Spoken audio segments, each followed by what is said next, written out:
¿Qué tal? Es un gusto saludarles en una nueva edición de nuestro programa Sobre la Mesa. Aquí debatimos, dialogamos y tenemos una tertulia sobre temas de coyuntura que son necesarios analizarlos. El día de hoy nos acompañan dos invitados muy queridos por la organización. Estamos con Vladimir Obando. Vladi, buenas noches. ¿Cómo te encuentras tú? Muy bien, Alejo. Muchas gracias por invitarnos, no a la mesa tendida porque me suelo equivocar, sobre la mesa. Ni la mesa servida tampoco.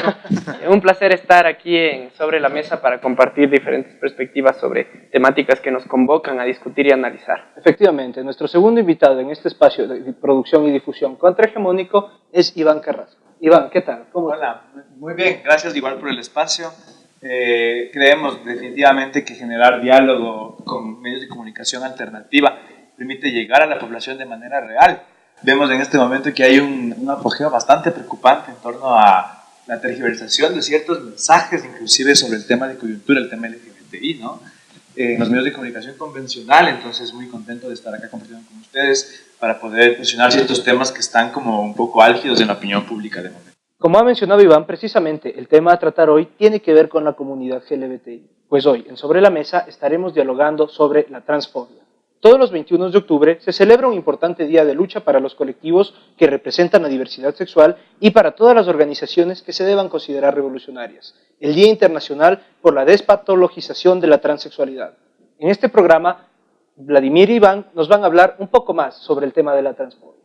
En esa lógica, Iván, Vladimir, por favor, tal vez para nuestra audiencia es un poco extraño los términos o les resulta un poco complicado estos términos de diversidad sexual, de identidades sexogenéricas diversas. Explíquenos un poco, ¿qué es la transexualidad en concreto? ¿Qué son las diversidades sexogenéricas? Iván, por favor. Arranquemos como entendiendo las siglas, ¿no? Las siglas que son varias. Cuando decimos población de la diversidad sexogenérica, nos referimos a la población de la diversidad sexual y de género, ¿sí? Entonces, yo creo que es muy importante entender que no es lo mismo hablar de una persona trans que de una persona homosexual, por ejemplo. O lo mismo hablar de una persona intersexual que de una persona lesbiana, por ejemplo, ¿cierto? Entonces, entendamos que la diversidad sexual ampara a todo lo que tiene que ver con la expresión del sexo. El sexo puede tener tres variables, básicamente, ¿sí? Hombre, mujer o intersexual. Es una condición, digamos, congénita de nacimiento inherente a la persona, al individuo que nace con unos genitales específicos. Mientras que la condición, digamos, genérica, ¿no es cierto?, pasa por cómo una persona se asume o cómo una persona básicamente decide identificarse, ¿sí? En ese sentido podemos hablar de una persona que se identifica con el género masculino, el género femenino o el género trans, aquella persona que está en una transición hacia el otro género o el otro sexo. Ahí hablamos de personas transgénero y transexuales. Por otro lado, después de la identidad sexual, identidad de género, está la orientación sexual, ¿sí? Que es básicamente el espacio en el cual los seres humanos nos definimos con una atracción específica por una u otro tipo de personas. En este caso tenemos básicamente tres variables, pueden haber muchas más, pero para como llegar con el mensaje, digamos, conciso, podemos hablar de gente heterosexual, gente homosexual o bisexual. Como digo, hay muchas variables más, pero en síntesis de esas como las principales. Y esto agrupa, digamos, a la población LGBTI, ¿no? Más. La población LGBTIQ más. Que el más, ¿por qué? Porque hay muchas variables más. Entonces, lo LGB, lesbiana, gay, bisexual, define básicamente a las personas lesbianas, bisexuales o gays, ¿no es cierto? Que es un tema de orientación sexual. Mientras que lo TI pasa por un tema más de sexo, es decir, cómo yo asumo mi identidad de sexo o de género, ¿sí? El tema T abarca tanto a la población transexual como transgenérica, ¿sí? El tema intersexual, como dije, la sigla I, a las personas que nacen con esta suerte de dos sexos o con una carga hormonal equiparada de los dos sexos. Lo que antes se decía de manera peyorativa hermafroditismo es básicamente la intersexualidad. Entonces, luego la letra Q, que básicamente se la incorpora a nuestro movimiento, a nuestra población o comunidad, como algunos los llaman, hace poco tiempo, abarca las poblaciones queer, estas poblaciones que no se etiquetan en ninguna, digamos, categoría, ¿sí? Puede ser que hoy día se autodefinen como personas que les gustan los hombres, mañana personas que les gustan las mujeres, y básicamente están como una transición permanente. Lo queer también es un movimiento político muy interesante, podemos ahondar después porque es bastante extenso el tema. Y finalmente la letra más, pues básicamente es para todo el resto tipificar a todas las variantes restantes, ¿no? Porque sabemos que el tema de identidad, de género y sexualidad es muy variante, ¿no? Como en síntesis de hacerlo simple, porque es más complejo el tema. Efectivamente. Bueno, ya después de esto, Vladi, ahora, la transexualidad en concreto, explícala para poder tratar el tema de la transfobia. Bueno, yo lo primero que quisiera hacer es adherirme a todas las apreciaciones que ha hecho el Iván. Creo que es muy acertado en el sentido de establecer una diferenciación entre la orientación sexual, la identidad de género y obviamente la identidad sexual. Y en ese sentido creo que es importante también entender que estas no son variables aisladas de otro tipo de condiciones. Por ejemplo, se considera que posiblemente el hecho de ser una persona transexual, de ser homosexual, de ser lesbiana, de ser gay, de ser intersexual o de identificarte en esta rama de lo queer, que es muy analizado desde la antropología también, no está atravesado, por ejemplo, por temas de clase. Y entonces creo que es fundamental entender que la condición de género, de identidad sexual o de orientación sexual está muy relacionada también a otro tipo de variables. Y creo que es elemental también entender lo que sucede en cuanto a los roles y estatus que se configuran en torno a los transexuales, porque también es complejo en el lenguaje, ¿no? Ahora que pones la X como para querer determinar, o la E, que dices les, o cuando el subcomandante Marcos decía la OS y lo AS. Entonces es importante entender hasta desde la semiótica de cómo vas entendiendo la construcción y la composición de un discurso de género, no de una ideología de género como ahora se nos quiere vender, que podríamos conversar posteriormente. Sin embargo, creo que... Buenísimo. Entonces, sin embargo, creo que en lo que respecta a la población trans, existen muchos mitos, se ha satanizado mucho el tema referente a cómo se percibe, cómo se construye la realidad de la población trans, no solamente en el Ecuador, sino en América Latina y el mundo, visto principalmente como una degeneración, como una deformación. Históricamente se lo había tratado y vinculado a deformaciones o a ciertos trastornos psiquiátricos, mentales, a perversiones. Y creo que el hecho de empezar a cuestionar lo establecido como tal en todos los aspectos y en todos sus sentidos, y en este caso lo inherente al sexo, a cómo te identificas con la forma en cómo naciste, que no estás conforme en haber nacido con genitales masculinos y que lo que tú quieres ser es una mujer construida no solamente social y simbólicamente, sino también, ¿por qué no?, romper con esas condiciones biológicas que se las puede. Porque los fundamentalismos biológicos nos dicen, no, Iván nació hombre y Iván va a continuar siendo hombre, no puede definirse como gay, y mucho menos convertirse en una persona que transita hacia otro género, que transita sexualmente, sí, a otro sexo biológico. El hecho de que tengas la capacidad de configurar tu cuerpo, de establecer esa soberanía y ejercer la soberanía sobre tu cuerpo y modificarlo para pasar a otra condición sexual. Una condición sexual que a su vez va a estar atravesada por muchas otras condiciones. El momento en que te cambias de sexo, no solamente pasaste de ser de hombre a mujer, sino que posiblemente adquiriste otras formas de discriminación.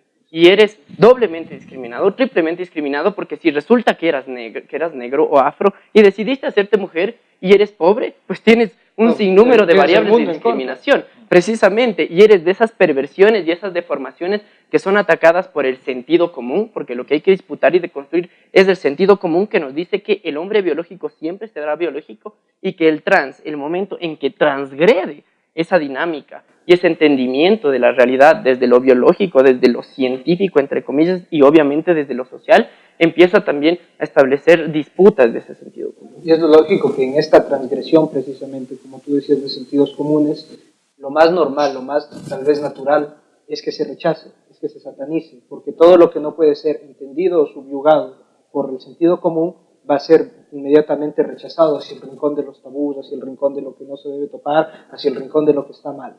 En esa lógica hemos visto cómo en la lucha de los movimientos LGBTQ+, ahora, ha sido satanizada, ha sido transgredida, han sido incapaces de ejercer lo que tú mencionabas, la soberanía sobre sus cuerpos, y hace poco fuimos testigos aquí de un evento que tal vez estaba precisamente violentando esa soberanía, violentando esta lucha contra el sentido común, la marcha de no te metas con mis hijos, con mis hijos no te metas, con mis hijos no te metes, la famosa marcha por la familia. ¿Cómo podemos entender en una sociedad que cada vez se está ampliando más, cuyos paradigmas están cambiando, una sociedad en constante transformación, que este tipo de expresiones de, llamémosles, irracionalidad, en el sentido de que no apelan a la razón para el debate, sino más bien a argumentos teológicos o biológicos, ganen espacio en las sociedades. ¿Qué opinión le merece a la comunidad este tipo de expresiones contrarias hacia su manera de ser? Yo quiero hablar desde varios aspectos, digamos, ¿no? Y creo que el más relevante es tener muy presente que al asumirme como una persona homosexual, de izquierda y feminista, están todas esas variables de construcción. Todas las variables que tenías en contra. Unas variables complejas. Pero digamos, sigue siendo, ¿no?, burgués. Él dice eso, pero realmente no. Creo que es clave, ¿no es cierto?, dejar muy bien sentado sobre la mesa que no podemos, digamos, nosotros a título personal hablar en nombre de toda una población tan diversa. Es decir, jamás podría yo mencionar, ¿no es cierto?, cuáles son como los sentires o un poco las percepciones, las demandas, las luchas de toda la población LGBTIQ+, de toda la diversidad sexogenérica, porque básicamente no puedo representar a esa población porque es tan diversa, ¿no? Sí. En ese sentido, yo desde el ámbito personal y como miembro del colectivo Tejido Diverso, un espacio que milita y resiste las diversidades sexuales desde la disidencia sexual, claro, hemos visto con mucha preocupación la marcha convocada hace casi una semana, ¿no es cierto? El 14 de octubre, me parece, ¿sí?, que fue, acá en Quito y en otras ciudades del país, ¿no es cierto? Hemos visto con preocupación, no porque atente a la libertad de expresión, no porque atente a básicamente que la gente que quiera manifestar una opinión lo haga, sino porque básicamente propicia un discurso de odio, una radicalización y exacerbación en la violencia de género, y básicamente nos coloca a las poblaciones LGBTIQ+ y a las mujeres en una situación de extrema vulnerabilidad. Me voy a poner en el otro lado. ¿Por qué el odio si lo que estamos defendiendo es la familia, dirían la gente que participó en esa marcha? ¿Desde qué momento, desde qué sentido se construye el odio hacia la otra población? Desde varios sentidos, desde varios momentos. Para empezar, el primer espacio, digamos, de incitación al odio es cuando uno de los motivantes para esta campaña que arranca aquí en el Ecuador exactamente en más o menos agosto, principios de agosto, casi finales de junio, la campaña Con mis hijos no te metas, ¿no es cierto?, propicia unos mensajes muy equívocos que tergiversan la opinión pública. Es por eso que yo hablaba al principio de la importancia de este tipo de espacios, de programas, porque los medios de comunicación han dado total cabida a esos mensajes equívocos. Y la gente ha salido a la marcha pensando que inclusive está bien salir con un discurso de defendamos a los guaguas, a los hijos y a la familia. ¿Qué mensajes específicamente? Por ejemplo, decir que los homosexuales o los LGBTI, las personas trans, ¿no es cierto?, dentro de la población LGBTI, somos anormales, somos antinaturales porque no podemos procrear, ¿no es cierto? Primer argumento biológico que en realidad se contrapone con una teoría evolutiva inclusive que puedo desarrollar posteriormente, que está bastante bien cocinada, en donde se demuestra que naturalmente el tema de las diversidades sexuales y de género no solamente nos corresponde a los humanos, sino a un montón de especies, un registro de casi 1.300 especies de animales que practican la diversidad sexual, ¿sí? Esto es interesante saber y hay que informarse un poco más antes de decir que es antinatura.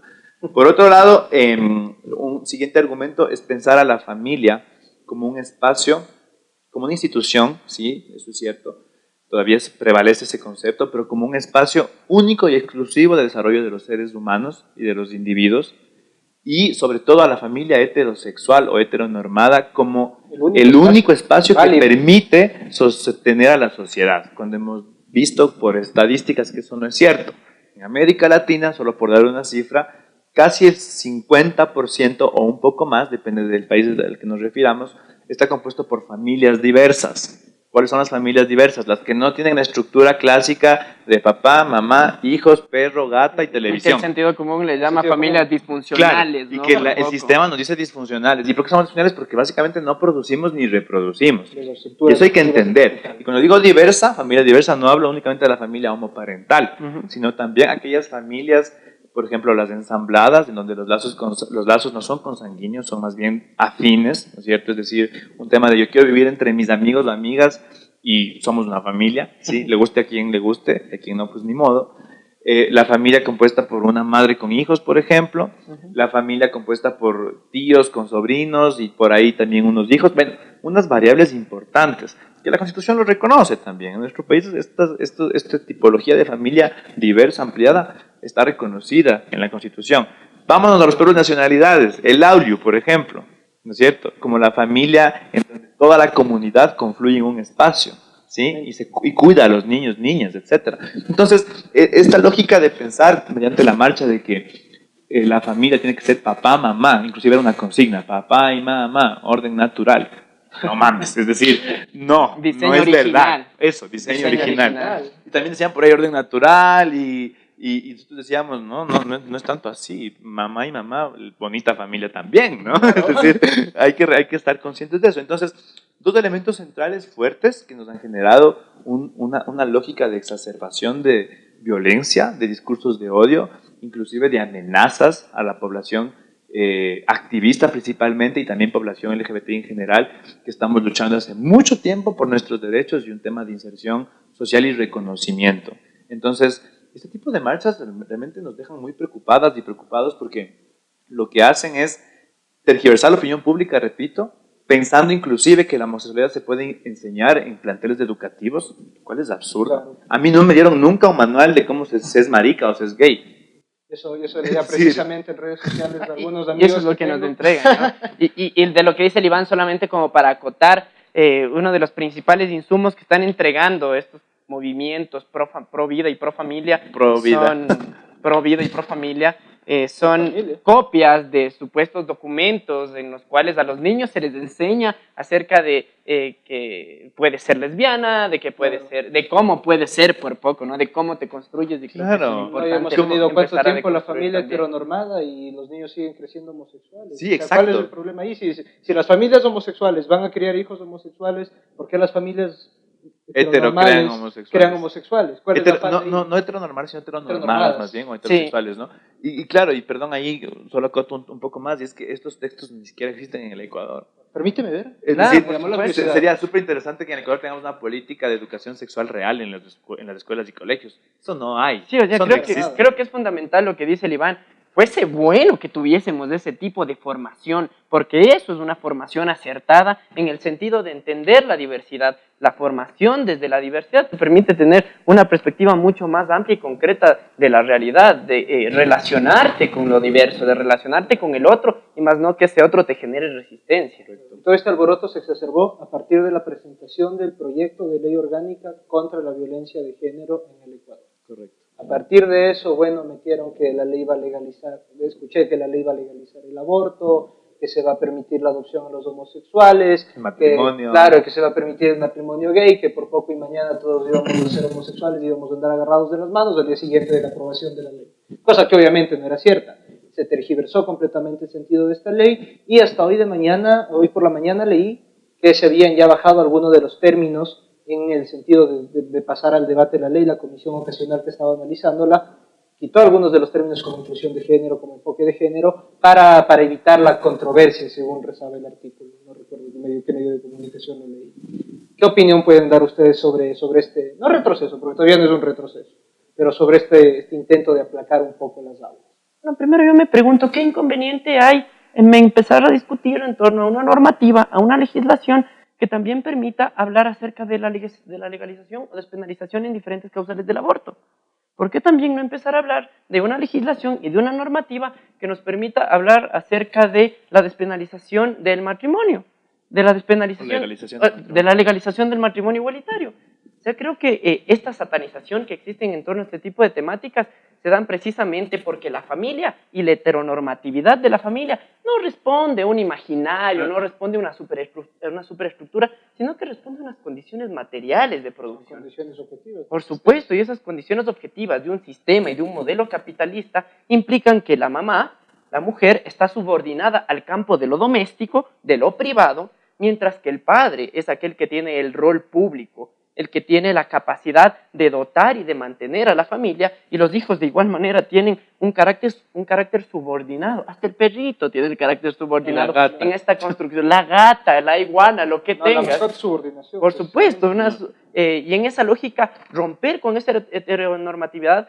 no implica solamente una disputa de la superestructura ni del sentido común. Podríamos sacarnos la madre disputando el sentido común, pero si eso no vinculamos y no transversalizamos con otro tipo de luchas históricas, como es la lucha por la transformación de las relaciones sociales de producción, dicen, claro, es que ahora lo que quieren venir es plantearnos estos comunistas que nos vayamos en contra de la familia, del Estado y de la Iglesia. Cuando también hay otras formas de pensar esas mismas instituciones. No necesariamente es abolirlas, destruirlas, sino también reconfigurar el entendimiento de la familia.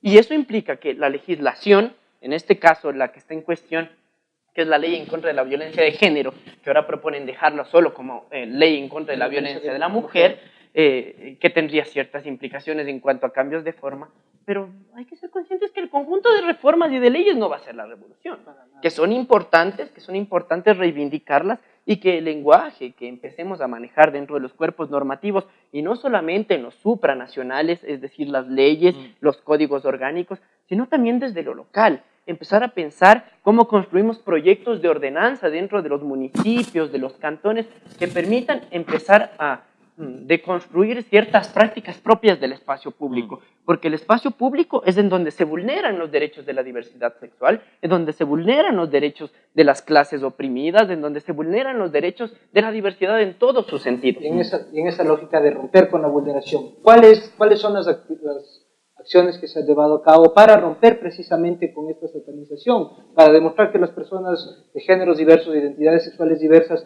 son personas como cualquier otra persona, que no está mal, que no es una transgresión al orden natural, que no es algo que está desviado, que no es ninguna enfermedad? ¿Qué acciones se llevan a cabo para romper un poco con este sentido común desde los colectivos? ¿Qué acciones son las que se impulsan? ¿Qué acciones son las que se promueven para ir abriendo espacio, ¿no? Para ir de a poco ganándole la cabeza a la gente? Sí, antes de contestar eso, porque es muy importante esa pregunta, creo que solamente acotar a lo que el Vladi decía, ¿no? Y es que es súper clave, yo creo, entender este miedo que ha infundido la campaña con mis hijos no te metas. Que hay que entender que no es una estrategia ecuatoriana, ni tampoco una campaña que nace acá. Si ellos hablan de que la agenda LGBTI, que no sé dónde está, porque yo no tengo una agenda gay ni LGBTI, no me han pasado. Ni la ideología. Ni tampoco la ideología de género. No existe. Porque ellos, claro, piensan que la ideología de género es del nuevo cuco, ¿no? Esta cosa de que te vamos a homosexualizar. Es como que tuviésemos una varita mágica que te diga homosexualízate o un rayo de poder. No existe. Entonces, creo que en torno a lo que el Vladi mencionaba, hay que entender que esta campaña que lo que quiere es confundir la opinión pública de la gente y apelar a lo más íntimo, tal vez lo más... sagrado. No quiero decir sagrado, tal vez lo más... sí, lo que más conmueve a la gente, lo más sensible, ¿no? exacto, son los hijos. Wow, entonces, claro, dice, si quieres puedes ser homosexual, dicen ellos en algunas declaraciones, si quieres puedes ser trans, puedes ser LGBTI, puedes ser mujer, pero con mis hijos no te metas, a mis hijos no les enseñes. Entonces, es muy loco porque, repito, y eso quiero dejar muy claro, no se enseña. Esto no se enseña, no hay un manual. ¿Qué tienes que hacer para ser gay, para ser LGBTI? No existe. Primer elemento. Segundo elemento, estamos en un proceso importante en el Ecuador. Tú mencionabas al principio del programa que este 21 de octubre conmemoramos un año más de lucha, de resistencia por la despatologización de lo trans, porque sigue siendo patologizado en el manual de psiquiatría, ¿no es cierto? El tema de la homosexualidad dejó de ser una enfermedad, una patología hace algunos años, un 17 de mayo, es un poco más de 20 años. Sí. En Ecuador, por lo contrario, hasta hace 20 años éramos criminalizadas las personas del LGBTI con cárcel de entre 4 hasta 12 años. Este 27 de noviembre conmemoramos los 20 años de despenalización. Y desde este contexto, inclusive en los últimos años hemos visto que ha habido un marco legislativo, jurídico y programático importante en torno a la diversidad sexogenérica. Es decir, que la gente que sale a la marcha de Con mis hijos no te metas, y que da manifestaciones en contra de la población LGBTI, vulnera derechos constitucionales. Eso hay que tener muy claro, ¿no es cierto? Derechos constitucionales, derechos inclusive que están, no por encima de la Constitución, sino más bien por encima de todo tipo de ley o credo, ¿no es cierto?, dogmático, si se quiere, los principios de Yakarta, la misma política pública LGBTI, la misma programación, digamos, nacional que existe en el Ecuador, y un montón de avances que nos han costado sangre, compañeros. Eso hay que entender.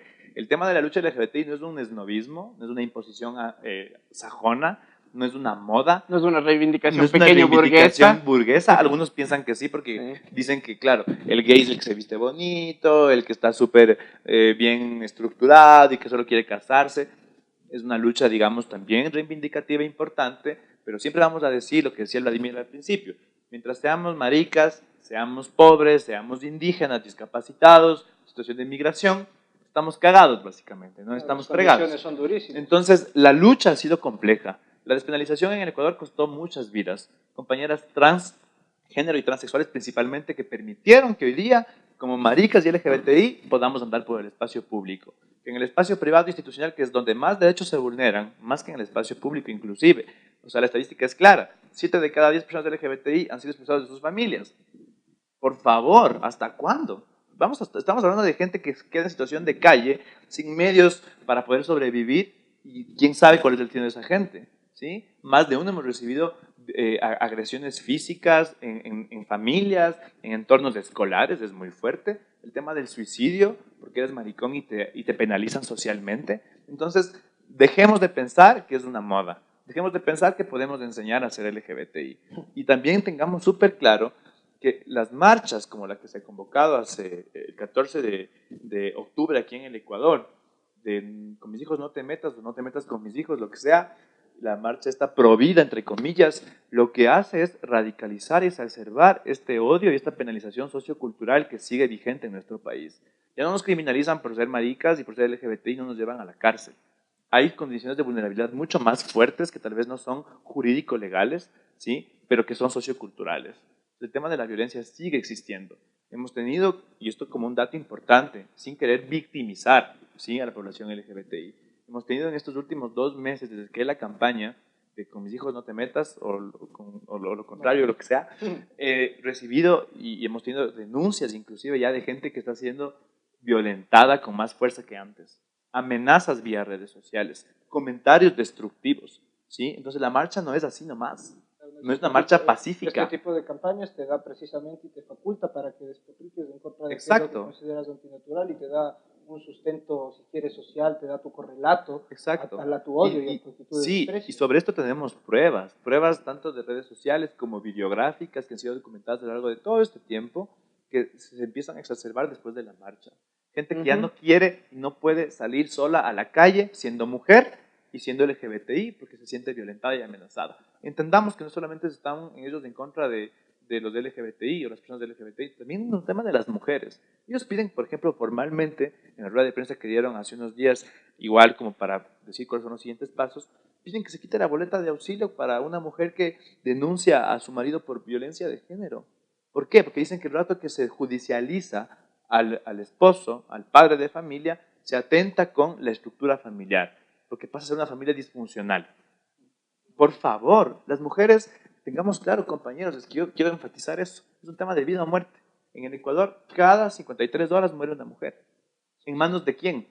No en el espacio público, casi no, sí también, pero casi no mayoritariamente. Sobre todo en manos de sus parejas, compañeros, familiares y toda aquella persona que está cerca, porque la persona que está cerca de la mujer piensa que tiene derechos sobre su cuerpo. Entonces esta violencia sistémica se radicaliza y la ley lo que pretendía es parar de cierta forma eso. Y bueno, ya para ir concluyendo, Perdón. te repito la pregunta, se nos está acabando el tiempo. ¿Qué acciones legales? Sí. Bueno, yo Las puedo... acciones concretas en torno a todo este tipo de discriminación y de violencia. ¿Qué vamos a hacer? ¿Cuál es la senda a tomar? Vladi. Bueno, primero creo que es importante tomar en cuenta que para este tipo de expresiones homófobas, clasistas, discriminatorias, misógenas, de odio, las acciones que se deben tomar deben ser en absolutamente todos los campos. Se han tomado acciones legales que Iván podría detallar de mejor manera en ese ámbito. Sin embargo, consideramos que la acción colectiva es fundamental para este tipo de problemáticas. que la reapropiación de los medios de comunicación, el medioactivismo, las plataformas comunicacionales son elementos necesarios para esa disputa del sentido común, y a su vez creo que es importante tomar en cuenta un factor que lo voy a mencionar de manera sucinta, y es el hecho de que el momento en que se agudizan las condiciones implica que nosotros también tengamos esa capacidad de aglutinarnos, de indignarnos y de actuar. La capacidad de respuesta es Por importante. supuesto, y esta respuesta creo que ha sido importante en el sentido de que se han promovido espacios de unidad, por ejemplo, la plataforma Con Mis Derechos No, que se ha conformado por diferentes colectivos y compañeras con el objetivo de reivindicar los derechos y de rechazar y de tener expresiones de resistencia frente a la vulneración de los derechos de las mujeres principalmente, y también se ha conformado, por ejemplo, la plataforma Amor Sí, Odio No, que es importante en el sentido de que recupera una plataforma regional que no se ha dado solamente en Ecuador, sino que Amor Sí viene desde Brasil y con diferentes contextos. Amor Sí surgió en contra de un legislador brasilero que quería vulnerar derechos de ciertas poblaciones. Después Amor Sí se instituye en Argentina en contra de Macri, y nosotros nos hemos reapropiado de Amor Sí para decirle Amor Sí, Odio No, para hacerle frente a todos estos procesos violentos, discriminatorios, que atentan y vulneran contra los derechos de la diversidad. Y creo que es importante también entender en el sentido que quien les está hablando no es un homosexual, es un hétero, no normado, espero serlo, y eso es importante, no esperar ser la causa para respaldar y defender la causa. Empezar a luchar codo a codo con los compañeros, con las compañeras, y a partir de esa perspectiva muy diversa, empezar a construir estos espacios de disputa. Puede que en las redes sociales los de Con Mis Hijos No Te Mentas ahorita tengan 20,000 seguidores, pero de a poco Amor Sí va sumando, Con Mis Derechos No también va sumando, y otros colectivos como Tejido Diverso, como Vivas Nos Queremos, se han sumado también a esta lucha que nos parece fundamental. Así que la invitación es esa, ¿no? A aglutinarnos, a cohesionarnos como un solo colectivo, como una sola fuerza, por esa fuerza diversa, esa fuerza multicolor, y que no implique que espere a tener un hermano, un familiar, un hijo, o a ser homosexual, trans, lesbiana, mujer, para poder luchar por determinadas reivindicaciones, sino a tener esa capacidad de indignarme y ahora activarnos en todos estos espacios políticos, sociales y colectivos. Claro, efectivamente, no hace falta ser pobre para ser comunista, así como no hace falta ser homosexual para defender los derechos. Correcto. Ese fue mi primer cartel en una marcha del orgullo. ¿Hace cuántos años? Hace 3. 3 años, ya, Bueno, claro. Iván, entonces, legalmente, ¿no es cierto? Y para también ir cerrando y concluir, legalmente hay un montón de caminos que estamos impulsando. Yo hablaba con digamos, este análisis un poco más amplio de la vulneración de derechos, de que se vulneran un montón de artículos constitucionales. No quiero citar porque en serio son muchos, casi 10 artículos. Luego leyes orgánicas que están por debajo. Recordemos, compañeras y compañeros, el Código Integral Penal de nuestro país claramente dice que es un delito de odio, el tema de incitar tanto a la provocación a medios de violencia y agredir a alguien solamente por un tema de orientación sexual, identidad de género y cualquier otro tipo de condición. En ese sentido, hemos interpelado ya con la antelación respectiva, el día 12 de octubre, colocamos una acción simbólico. Muy simbólico además de ese día, exacto. El Día de la Resistencia. Claro. El Día de la Resistencia, exacto. Colocamos una acción de medidas cautelares, ¿sí? Básicamente accionada por la convocatoria de la marcha, por los términos como se dio la marcha el 14 de octubre. ¿Qué decía la medida de acción de medidas cautelares? Básicamente que nosotros como activistas LGBTI y feministas y mujeres, algunos que hemos colocado la firma en esta acción legal, hemos visto cómo los últimos meses nos hemos sentido, por un lado, más acosadas y acosados, y hemos recibido una serie de mensajes bastante preocupantes en redes sociales en donde nos amenazan con parar un poco el activismo mientras básicamente ellos cocinan lo que quieren cocinar, ¿sí? Entonces, amenazas fuertes que atentan a nuestra integridad personal, individual y también colectiva.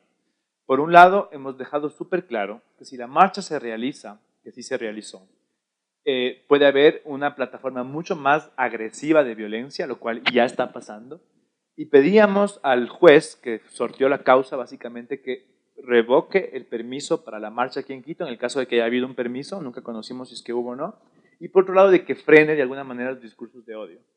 Nos da pena porque básicamente nunca nos contestaron, oportunamente el sistema judicial no falló, oportunamente en nuestro favor. Apenas 4 días después de la marcha nos contestan y básicamente estamos en ese proceso todavía, entendiendo qué está pasando.